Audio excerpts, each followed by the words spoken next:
and gentlemen, welcome back to the channel. A very happy Thursday. As I'm getting better here, I've been ill for the last couple of days with a chest infection, but you're all certainly welcome back. Keith here from Come On The Hoops. This is your first time coming across the channel. Give me channel a sub. I put daily content. I do podcasts. I chat. I don't blabber. I'm very honest as well. So, different opinion than others. I hope you like the channel. We're going to talk about Kieran Tierney. We're going to talk about Raul Moro. We're going to talk about Mathias Kvistgaarden. We're going to talk about Zedan Inusa. And we're going to talk about Louie on the channel as well. We're 16 days into the transfer window, and Celtic fans are starting to lose a little bit of patience. 2 departures on loan. No incoming so far. We all want Kieran Tierney back. There's a lot of Celtic fans are starting to warm up to the idea of having him back at home because... yes, he has been struggling with injuries, but the last couple of games he has come on for Arsenal and got minutes under the belt. He played in the North London derby last night, 2-1 victory for the Gunners against Spurs, and he played 13 minutes at the end and played centre midfield and replaced Trossard. Interesting one. At the end of the day, I want Kieran Tierney back. Fabrizio Romero tweeted about yesterday that Celtic and Arsenal are in lock talks for the 27-year-old left back to maybe join on loan. It all depends on Celtic making Champions League knockout football. If they make Champions League football, Celtic, they will pay the $3 million loan fee and get him back. If not, we'll see him in the summer on the pre-contract. Simple as it is. I've made it clear in the channel. I want TNT next season. If Taylor wants to move on, let him move on. He has his rights. He can talk to any club he wants now. He's in his last 6 months of his contract. Or if we give him this deal that he's looking for, it's up to you in the comments to saying that. 25 grand, it's a lot. I've had someone in the comments yesterday saying, we should be paying around 65,000 on 2 left backs in salary because we have the money. It's not coming out of your pocket. Don't worry about it.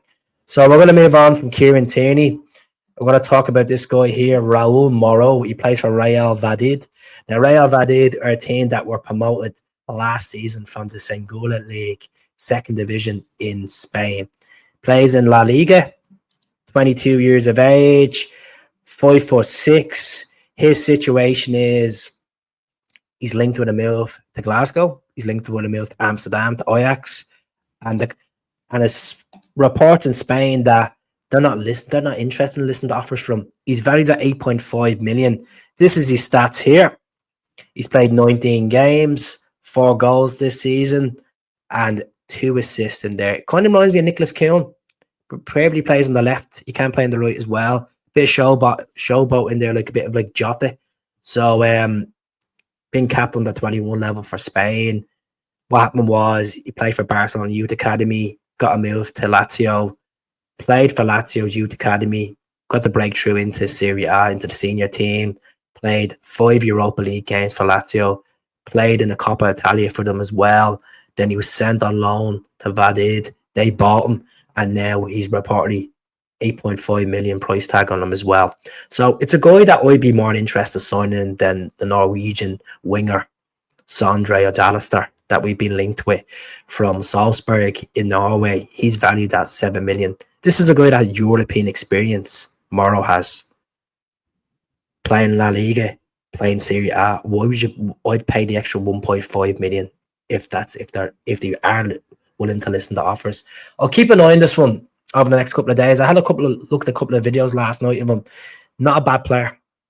Very similar to Kieran, as I said. Likes playing on the right, drifting in and hitting it on his left. So we'll keep an eye on it. Bit of competition's healthy. We need more quality. If you're going to want to move forward and make your team really successful and go to a new level, you have to put the money in and boost the team. Simple as, like with Tierney, if it's Moro, and if it's this guy as well. He's been linked 4 windows in a row now. Mathias Kvistgaarden, 23 years of age, Danish striker, has not been capped senior level for Denmark just yet, and they have a price tag of him around 6 million quid. Now he has had Europa League experience, Europa Conference League experience. This is his stats here on the channel: 110 games, 38 goals, 17 assists, been booked 14 times.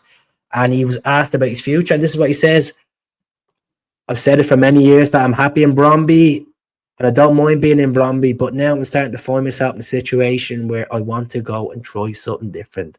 And that is my plan to be this summer. So, are Celtic on approach in this window to get him, as the Danish league is about to resume soon? Or will we put a bid in the summer? Kyogo's been linked with a move to the French team, Stade Rennes. The team that Jota plays for, the team that Jota is frozen out of at the moment. He's only played 11 games for them. Been reports, top magazine in France, L'Equipe, they have published a story saying that Rennes are interested putting around 10 million quid in for the Japanese striker, 29 years of age. He's not keen on a move to MLS. Could he reunite with Jota, or could Jota be a part of a deal for him to come back to Celtic? I'm not buying the story. I thought I'd talk about it because people are probably going to ask me in the comments. I don't think Kyogo is going to go to the French league. Rennes are struggling. They're absolutely struggling at the moment to stay in the top tier. Yes, they have money there, but why would you leave Celtic, where you're loved and adored, you're winning trophies, you're playing Champions League, to go to the team in France that are literally in a relegation battle? Doesn't make sense. They're linked with Edvard as well, Rennes. So I'll keep an eye on this over the next couple of days. But with Kvistgaarden,